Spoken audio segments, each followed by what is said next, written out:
11वीं शताब्दी में इब्न अल आथिर द्वारा लिखी गई किताब अल कामिल फिट तारीख में सोमनाथ मंदिर में हुए हत्याकांड का किस्सा कुछ इन शब्दों में लिखा गया है।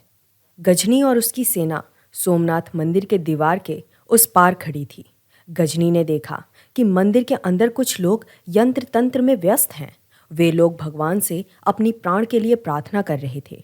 कुछ लोगों को पूरा यकीन था कि भगवान का कोई दूत आकर उन्हें बचाएगा, पर उनकी ये भूल महंगी साबित हुई। गजनी ने दीवार पर सीढ़ियां चढ़ाई और ढेर सारे दरिंदों ने मंदिर में प्रवेश किया। अल्लाहू अकबर की गूंज सुनाई देते ही सोमनाथ मंदिर के अंदर के लोग अपनी जान बचाते हुए यहाँ वहाँ भागने लगे। महाभयंकर हत्याकांड हुआ। कुछ हिंदू लोग सोमनाथ मंदिर के ज्योतिर्लिंग के पीछे जाकर छुप गए। रात का समय था, इसलिए गजनी ने हत्याकांड रोक दिया। बचे हुए हिंदू रात भर भगवान से प्रार्थना करने लगे। सुबह होते ही गजनी ने तेज गति से हत्याकांड शुरू किया। पूरे नगर में गजनी के सैनिकों ने बेसुमार जानें ली। रहवासियों को पता नहीं था कि सोमनाथ मंदिर के अंदर आतंकवादियों ने पहले ही खून खराबा कर लिया है, पर फिर भी अपनी जान बचाने के लिए लोग मंदिर आते चले गए। सर पर कपड़ा डालकर और हाथ जोड़कर लोग अपनी जान की भीख मांगने लगे। सोमनाथ मंदिर के प्रवेश द्वार से खून की धाराएं बहने लगी। आतंकवादियों ने किसी भी इंसान को भागने नहीं दिया। पीछे समंदर था, इसलिए कुछ लोग नाव से भागने लगे, पर गजनी के आतंकवादियों ने उनकी नावें डुबा दी। कुछ बचे हुए लोगों के समक्ष गजनी आया और उसने सोमनाथ की ज्योतिर्लिंग के टुकड़े टुकड़े किए। आस्था का ऐसा अपमान होते देखकर वहां खड़े हिंदुओं के दिल के सैकड़ों टुकड़े हुए।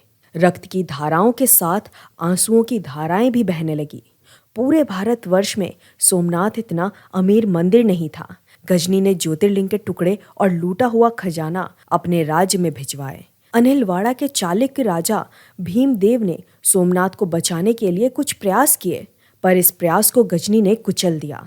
आतंकवादी गजनी इतना क्रोधित हुआ कि उसने भीमदेव से बदला लेने के लिए अनिलवाड़ा नगर, जो आज पतन कहलाता है, उस पर जबरदस्त आक्रमण किया। दुर्भाग्य से चालुक्य राजा को हार कबूलना पड़ा।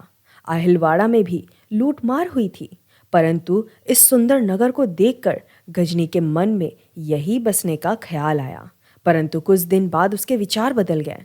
उसने सोचा कि भारत बहुत बड़ा है, यहाँ सैकड़ों सोमनाथ होंगे। इसलिए गजनी ने पूर्व की ओर कूच करते हुए यात्रा जारी रखी।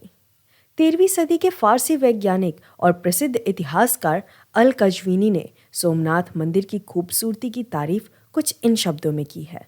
1025 के साल में गजनी ने भारत पर कई बार आक्रमण किए। भारत में इस्लाम धर्म फैलाना और लूटमार उसका मुख्य उद्देश्य था। सोमनाथ का वो मंदिर सही अंदाज में होश उड़ा देने वाला स्थान था। सोमनाथ की मूर्ति कुछ इस अंदाज में रखी गई कि देखने वाले लोग उस मूर्ति को हवा में लटकते हुए देखते थे। उसे ऐसे लटकते हुए देखकर गजनी भी हैरान हो गया था। चंद्र ग्रहण के अवसर पर लाखों लोग इस मंदिर में जमा होते थे। हिंदुओं के विचारों के अनुसार शरीर त्यागने के बाद आत्माएं यहाँ एकत्रित होती हैं। अमूल्य वस्तुओं का दान चढ़ाया जाता था। मंदिर के आसपास 10,000 गांव बसे हुए थे। पवित्र गंगा नदी इस मंदिर से परसंग दूर है। मंदिर पर प्रतिदिन गंगा जल छिड़का जाता था।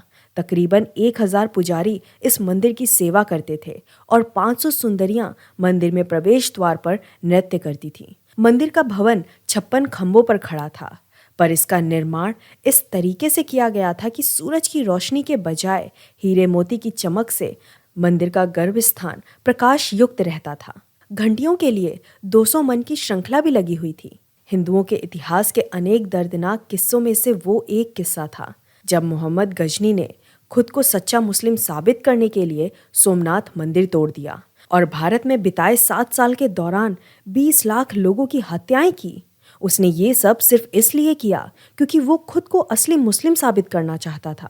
ये कोई मनगढ़ंत बात नहीं है। गजनी के जीते जी लिखी गई किताब तारीख यामिनी में इस बात के सबूत मिलते हैं। साथ ही इस घटना के 500 साल बाद फरिश्ता ने भी सबूत के साथ यही बात लिखी है।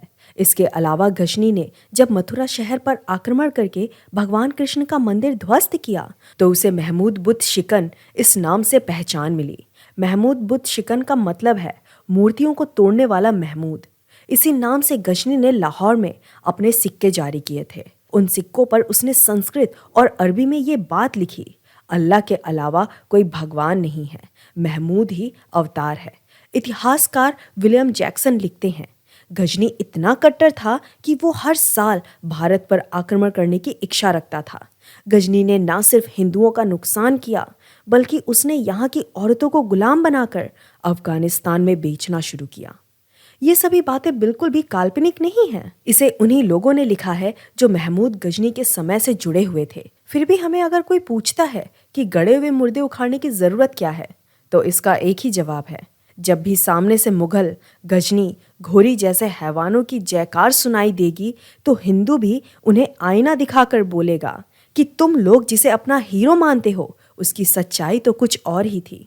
आज भी हमें ढेर सारे कमेंट्स आते हैं जिसमें कुछ लोग औरंगजेब के खिलाफ एक बात भी सुनना पसंद नहीं करते, लेकिन मानने या ना मानने से सच्चाई बदल नहीं जाती।